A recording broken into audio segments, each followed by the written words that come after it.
Picture this. The two rap boogeymen you never want on the same side just stepped into the same sound booth. Pusha T, Kendrick Lamar, one beat, no seatbelts. If that sentence made your pulse spike, slam that like button like it owes you money, and elbow drop, subscribe before the bell rings. Because the next 9 rounds are pure mayhem. Word broke in a brand new GQ spread. Push and Big Bro Malice, dressed like luxury Bond villains, finally confessed what the streets whispered all year. The Clipse comeback album, Let God Sort 'Em Out, is real. It's finished, and it's powered by Pharrell's space-age drums. Hidden dead center, a thundercrack track called Chains and Whips, featuring none other than Kung Fu Kenny himself. But here's the kicker. Def Jam heard the verse and flinched. Execs called it too antagonistic for a roster still bruised from Drake's summer meltdown. They begged Push to censor Kendrick, then begged him to cut the record entirely. He refused, so the label pulled the emergency brake and shelved the entire album. That's right, 2 of rap's sharpest pens got iced because a billionaire pop star caught feelings. If this deja vu feels sticky, it is. Clipse's very first album, exclusive audio footage, got trapped in similar label purgatory back in '99. 26 years later, the circle repeats. But this time the brothers refused to wait. Push ripped up his Def Jam contract, grabbed Malice's mic, and walked straight into Jay-Z's Roc Nation war room.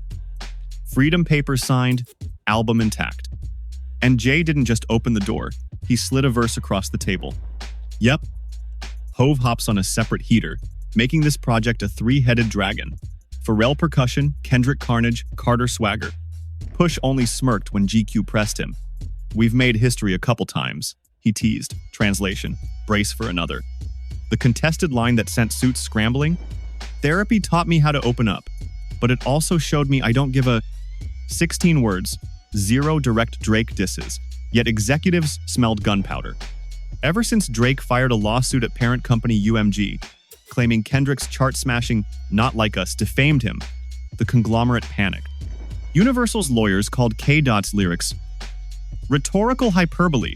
They're fighting to toss the case, but the chill is real. Push saw the playbook. He'd tasted it before when his Ross and Wayne collabs were quietly gutted to keep Champagne Poppy comfy. This time, he decided, no edits, no compromises, no peace treaties. If you're cheering for raw, uncensored hip-hop, drop a like right now if you haven't already. And suplex that notification bell, because the algorithm tries to muzzle rebels too. And every click is a steel chair shot to the censors. The standoff played out like a courtroom thriller. Scene 1. Def Jam Boardroom, oak table, nervous interns. Push hits play. Pharrell's drums detonate. Kendrick slides in with that therapy bar, and a cloud of execs clutch pearls in unison. One VP mutters, "Could Drake sue us for this?" Spoiler. Drake was already suing. He'd just updated his defamation claim against parent company UMG, whining that K.Dot's Not Like Us Super Bowl splash turned him into hip-hop's boogie pedophile. Scene 2. Push gets an email. Please ask Mr. Lamar to soften the verse. He laughs, closes the laptop, and calls Malice. Brother, we walk. Days later, Clipse officially sever ties. The same way they ditched Elektra in '99, except this time they march straight into Roc Nation's glass elevator, contracts fresh, album master in hand. Jay-Z greets them like Nick Fury handing out Avengers badges. Let God Sort 'Em Out drops uncut. Hove grins, then slides a folder labeled Top Secret verse across the table. If you know your history, Drug Dealers Anonymous, neck and wrist, you know that folder might melt speakers. Push only smirked. We've made history a couple times. Translation, aim the fire extinguishers at the booth. If Kendrick and Push, 2 artists revered for lyrical brutality, can be muzzled, what chance does a budding MC have? Drake's legal tantrum has labels treating every sharp metaphor like a potential subpoena. Vulture quipped the industry's on eggshells. Stereogum called the censorship demand absurd. But for artists lower on the food chain, absurd becomes policy. Push spells it out in GQ. I don't rate him anymore. Once we gotta debate lawyers instead of lyrics, the art gets cheapened. Remember when Wayne said, rap is a sport? Imagine the NBA, but every time someone dunks on Drake, the rim is confiscated for evidence. That's the landscape Clipse refused to accept, so they torched their contract, signed with Jay, and turned Chains and Whips into a freedom anthem. 1999, Clipse's debut Trapped on a Shelf. 2025, Clipse's reunion almost suffers the same fate until they rewrite the playbook. That irony isn't lost on Malice. He jokes, "Full circle, except now I can afford the circle." Yet the lesson's deadly serious. Control your masters, guard your pen, and never let a fragile ego stall your art. So here's the scoreboard. Clipse, Kendrick, Jay-Z, album mastered, label liberated versus uncensored. Drake, lawsuit pending, reputation wobbling, rap world side-eyeing. The bell for round 3 is ringing, and you've got front row seats. But let's rewind. Because this Drake-Clipse friction didn't start with a random legal filing. It traces back to 2018 when Pusha lobbed The Story of Adidon, revealing the world's most famous secret son and turning Drake's Adidas rollout into a smoldering meme pile. From that day, October's very own hired more lawyers than ghostwriters, and every time Push showed up, red tape followed. Fast forward to 2025, Drake's defamation suit against UMG argues Kendrick painted him as a predatory pop star on Not Like Us. Legal scholars and Billboard laughed, Reddit cracked jokes, but labels still panicked. Nobody wants discovery subpoenas on lyric sheets. So when Def Jam execs heard Kendrick's therapy bar, their brains screamed, Exhibit A. They told Push, trim it, blur it, bury it. Push told them, file that request in the circular cabinet. 2 weeks of tense calls later, Def Jam folded like cheap merch, releasing Clipse and all of Push's solo obligations in one swoop, essentially paying him to leave with master tapes intact. Humor break.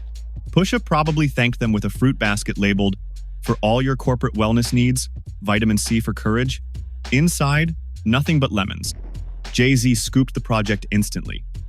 Not just because he loves a rebel manifesto, but because Roc Nation's distro arm thrives on uncensored art. Their whole business card reads, "Own your masters, shake the rafters." Now Jay positions himself as ring announcer for the bout of the decade.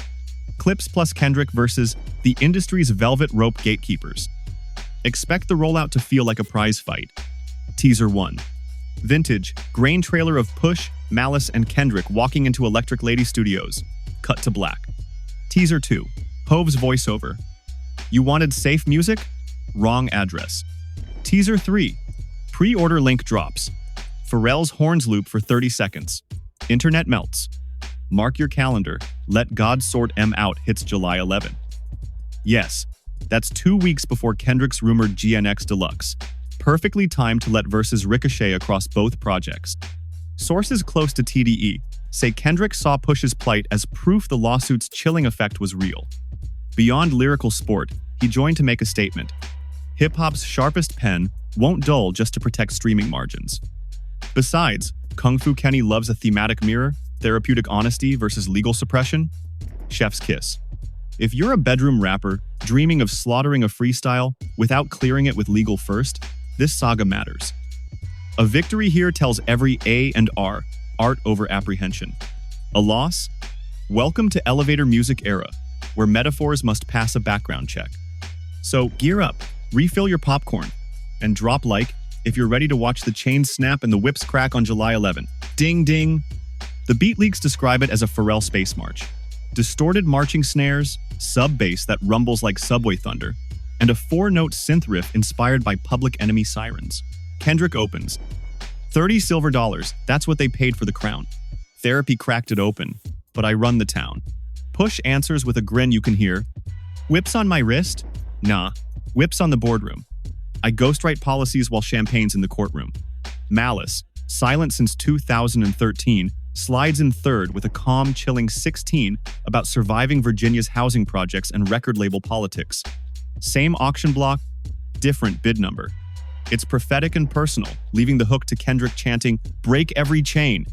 Early ROC engineers swear the final mix ends with Pharrell laughing into the talkbox, 2 seconds of pure chaos fading to black. If that doesn't make Spotify glitch on drop day, nothing will. Playlist curators, debating if they can slide the song into Rap Caviar without a Drake DM. DSP lawyers, drafting disclaimers on Sunday. Festival promoters, checking their lineup clauses. If Drake headlines, can Kendrick still perform? The irony, Both are booked for Rolling Loud Miami 2025, 30 hours apart. Someone cue the popcorn, please. Meanwhile, chart analysts predict a first-week frenzy. Remember when Neck and Wrist debuted at number 18 off Hype alone? Multiply by Kendrick's streaming army? If Chains and Whips lands number 1, it'll be the first Clipse-led single ever to top Billboard, and the biggest middle finger to censorship since NWA chanted those 4 famous letters. Drake's legal team reportedly monitors every push quote now. Rumor is they've got a Slack channel named #AddedOnTraumaSupport with hourly affirmations. You are valued. You are loved. You are not wearing blackface today. Cold world. Grab a hoodie. Push says it outright in GQ. Rap's a spectator sport. Fans pick the winners. Translation. If you want lyricism over lawsuits, your play is simple. Stream the track. Share the memes. Drown the noise. So, body slam that, like one more time, drop your wildest first listen prediction below, and tag a friend who still thinks Drake runs the scoreboards. Algorithm sees all. It rewards chaos. The fuse is lit. Let God Sort Them Out drops July 11, with chains and whips aimed straight at the silk-lined walls of corporate censorship. But trust, the story doesn't end when the record spins out. Coming up next, we're diving into the Kendrick GNX Deluxe rumors, those hidden session files, the Compton block party footage, and the mystery producer who stitched it all together at 4 a.m. If you think today's revelations rattled the rafters, wait till you hear who's hiding on track 13. So hit subscribe, keep that bell on smash mode, and drop your flag in the comments. Team Clipse or Team Champagne? Let's see who's really running the culture. And remember, real rap doesn't lawyer up, it levels up. See you ringside.